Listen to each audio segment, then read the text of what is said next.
कुछ ऐसे स्कूल्स हैं जो आरटी की पहली लॉटरी में जो बच्चे निकले उनको एडमिशन देने से कतरा रहे हैं। अगर इस तरह की चीज़ें आती हैं समय समय पर तो कार्रवाइयाँ भी होती हैं। नियुक्त शिक्षकों की एक मांग है कि उनको 100% वेतन मिले। भर्तियों को लेकर काफ़ी सारे विवाद हैं। पद वृद्धि की संभावना पे विभाग विचार कर रहा है। रोजगार बच्चों को समय रहते उनके जॉब मिलना चाहिए। ट्रांसफर्स काफ़ी दिनों से शिक्षकों के रुके हैं। नमस्कार, आप देख रहे हैं बंसल न्यूज़ डिजिटल और आज बेहद ख़ास मेहमान हमारे साथ जुड़े हैं स्कूल शिक्षा मंत्री राव उदय प्रताप सिंह जी। सर, पहले तो बंसल न्यूज़ डिजिटल में बहुत बहुत आपका स्वागत है। सर, एक स्कूल शिक्षा स्कूल चले हम अभियान के तहत एक आपने बहुत अच्छी पहल शुरू करी है कि आईएएस आईपीएस जो हैं वो स्कूल को गोद लेंगे। कैसा इसका अभी रिज़ल्ट सामने आ रहा है? नहीं, अभी रिजल्ट तो अभी तो ये चल रहा है, आखिरी दिन है इस अभियान का। और आज के बाद पूरे सत्र के लिए हम लोगों ने अपेक्षा की है कि मैं स्वयं भी एक स्कूल तय करूंगा जहां जब भी अवसर मिलेगा मैं जाऊंगा, बच्चों के साथ बात करूंगा और स्कूल में समय दूंगा। ऐसे ही जो विधायक जहां के हैं वो मंत्री, सांसद, जिलाधीश, पुलिस अधीक्षक, एसडीओपी, एसडीएम, तहसीलदार, मतलब हर अधिकारी महीने डेढ़ महीने में आधा घंटे के लिए किसी स्कूल में जा सकता है अपने क्षेत्र में जहाँ पर वो विधायक है, सांसद है या क्या ना वो अपना जॉब करता है, कोई अधिकारी है। तो उसे साल में अगर 12-15 बार भी वो स्कूल में जाएगा तो स्वाभाविक रूप से वो बच्चों के लिए एक बड़ा, उनके इंस्पायरेशन के लिए एक बहुत अच्छी चीज़ होगी। और वो जो सफल व्यक्तियों से बच्चों को प्रोत्साहन भी मिलता है, उनको सीखने को भी मिलता है। तो पूरे प्रदेश में मुझे लगता है कि ये हम एक प्रयोग करने जा रहे हैं और ये अगर सफल होगा तो हज़ारों की संख्या में स्कूल हमारे बहुत सहज रूप से लगातार मॉनिटर होते रहेंगे। सर, अभी राज्य शिक्षा केंद्र की ओर से एक ऑर्डर निकला है कि कुछ ऐसे स्कूल्स हैं जो आरटी की पहली लॉटरी में जो बच्चे निकले उनको एडमिशन देने से कतरा रहे हैं। तो यदि ऐसे कोई स्कूल चिन्हित होंगे तो क्या एक्शन इसमें आरटी का तो बड़ा सख्त नियम है कि आपको जो स्कूल अलॉट हुआ है, मतलब जिस बच्चे ने आवेदन किया है उस बच्चे को पहला उसके रेजिडेंस से सबसे पहला प्राइवेट स्कूल उसको अलॉट हुआ है और वो अगर मना करेगा तो ये उसकी बाध्यता है कि मना नहीं कर सकता, उसको एडमिशन देना पड़ेगा। और क्योंकि इसलिए कि सरकार उसका भुगतान करती है और प्राइवेट स्कूल को उस बच्चे को फ्री में नहीं पढ़ाना, उसका पैसा सरकार देती है। ये बात अलग है कि वो राशि एकेडमिक ईयर के समाप्त होते होते आती है, कई बार थोड़े विलम्ब से आती है। जैसे हम लोग प्रयास कर रहे हैं कि आरटी का पैसा पिछले सेशन तक का हम पूरा अपना उसका पेमेंट हो जाए और करंट ईयर तक हम लोग पेंडेंसी क्लियर कर दें, तो सरकार भुगतान करती है, इसलिए उनको मना नहीं करना चाहिए। और अगर करते हैं तो अगर इस तरह की चीज़ें आती हैं समय समय पर तो कार्रवाइयाँ भी होती हैं। सर, लगभग फीस प्रतिपूर्ति की राशि कब तक, कुछ एक अनुमानित कि कब तक स्कूलों को मिल पाई? नहीं, वो तो ये एक रेगुलर प्रोसेस है, लगातार चलती रहती है। अभी हमारा ये है कि हम लोग 22-23 का क्लियर करने की स्थिति में है अभी, और 23-24 सेशन का शायद बचेगा जिसका थोड़ा विलम्ब होने की संभावना। अदरवाइज़ हम लोग ये प्राथमिकता के आधार पर इसको भुगतान करते रहते हैं। इस बार सर स्कूल शिक्षा विभाग ने बहुत अच्छी कार्रवाई करी फीस एक्ट को लेकर, लेकिन ये सत्र शुरू होने के बाद हो पाई, तो इसको आगे हम कैसे बढ़ाएंगे? फीस एक्ट के तहत जबलपुर में भी काफ़ी कार्रवाई हुई। ये नियम पहले से हैं, जो हमारा अधिनियम है जो वो इसमें पहले से ये कानून हमारा इसका प्रावधान था।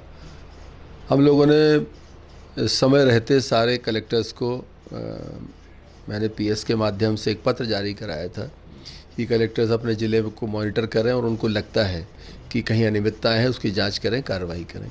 अनेक ज़िलों ने इस पर काम किया है, जबलपुर में भी काम हुआ है, भोपाल अभी कर रहा है, लगातार जारी है। हमारे अन्य ज़िलों में भी कार्रवाइयाँ हुई हैं, कहीं पर कम अनियमितताएँ पाई गई हैं, कई जगह ज़्यादा पाई गई।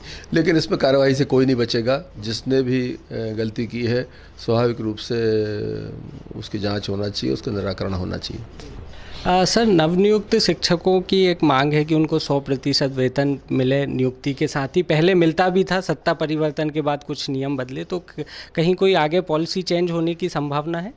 नहीं, इसमें तो हमारा वित्त विभाग है, सामान्य प्रशासन है, वो अपना लगातार इन चीज़ों को रिव्यू करते हैं और ये वेतन भत्ते आदि की व्यवस्था सामान्य प्रशासन और वित्त विभाग देखता है। मुझे लगता है कि उसमें सीधे हम लोगों के दखल की आवश्यकता होती नहीं। सर, अभी भर्तियों को लेके काफ़ी सारे विवाद हैं। अभी वर्ग 1 की बात करें तो पद वृद्धि की वो लोग लगातार मांग कर रहे हैं। उनका कहना है बैकलॉग के पद हैं, बहुत कम पद हैं, 16 विषय में डिवाइड करेंगे तो लगभग जो मेरिट में आ रहे हैं उनकी भी नियुक्ति नहीं हो।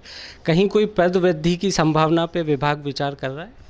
नहीं, हमारे मुख्यमंत्री माननीय मोहन यादव जी का स्पष्ट मत है कि बेरोजगार बच्चों को समय रहते उनके जॉब मिलना चाहिए, लेकिन न्यायालयीन प्रक्रिया के कारण बहुत से लगभग हर अकेले शिक्षा विभाग में हजारों न्यायिक मामले लंबित हैं।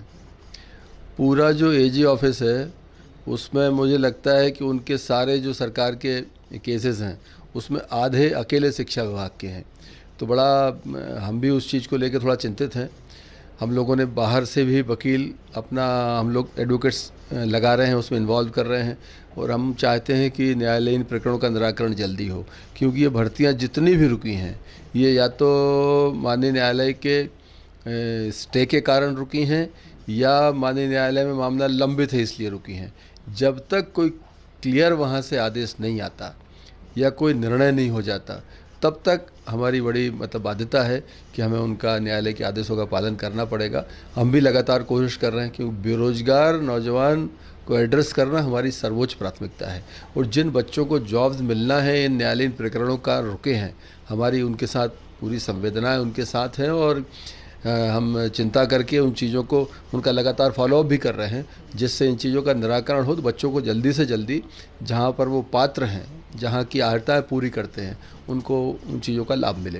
बिल्कुल सर, आपने बताया कि बहुत ज़्यादा केसेस शिक्षा विभाग के कोर्ट पहुँच रहे हैं।